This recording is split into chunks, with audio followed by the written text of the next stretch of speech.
Всем привет! Думаю, это будет интересно про грунт аквариумный «Горелик». Именно так он называется в Кузбассе, Кемеровская область. Опыт использования горелика в аквариуме 7 лет, так называемого аргелита, или еще попадается такое название – розовый песок. Горелик – пустые обжигаемые естественным образом породы, которые считаются отходами угледобывающей промышленности. Сырье горелик, представляющий собой довольно твердую камнеподобную глину, образующуюся в процессе уплотнения и сушения и цементации. Купил я его в то время из-за цены 12 рублей килограмм. Продавался тогда горелик в мешках по 50 килограмм, фракция 2,5 мм, мелкооптовый магазин камня. В магазине аквариумном цена была 90 рублей килограмм. И в характеристиках грунта было написано такое свойство, как питательный. Никакой это грунт не питательный, просто обожженная глина в процессе горения под давлением и без доступа воздуха угольных пластов. Немного позже было куплено дополнительно 20 килограмм, фракции 1,2 мм, по цене 25 рублей за килограмм. Сейчас используются в аквариумах одновременно обе фракции 1, 2 и 2,5 мм. Горелик обладает микропористостью. Есть мнение, что горелик размокает со временем. Использование в аквариуме 7 лет не размок. Как был камень, так и остался камень. Опыт использования показал, что грунт не слеживается, даже мелкая фракция 1-2 мм.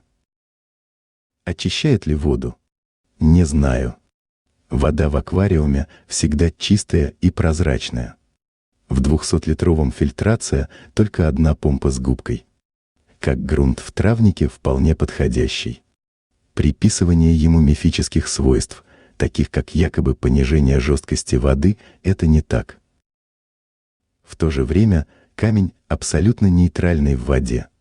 Пользуюсь тестами на общую и карбонатную жесткость и имею представление об этом.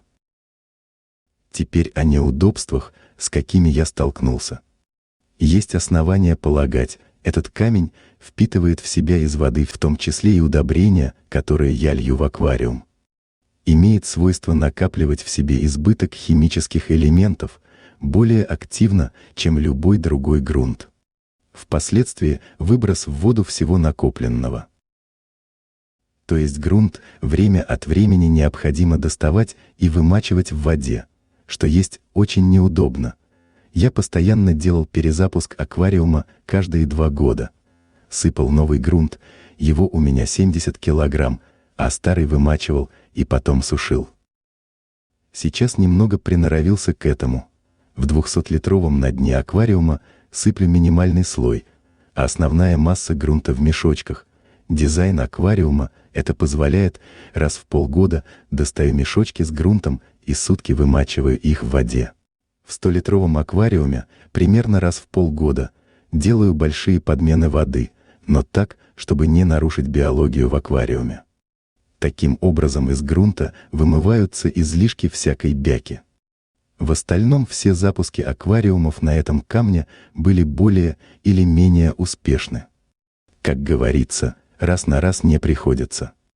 Этого камня у меня навалом, по этой причине и пользуюсь им. Вот такой опыт использования горелика, аргелитовые породы, которые я использовал, добывался в Кузбассе, Кемеровская область.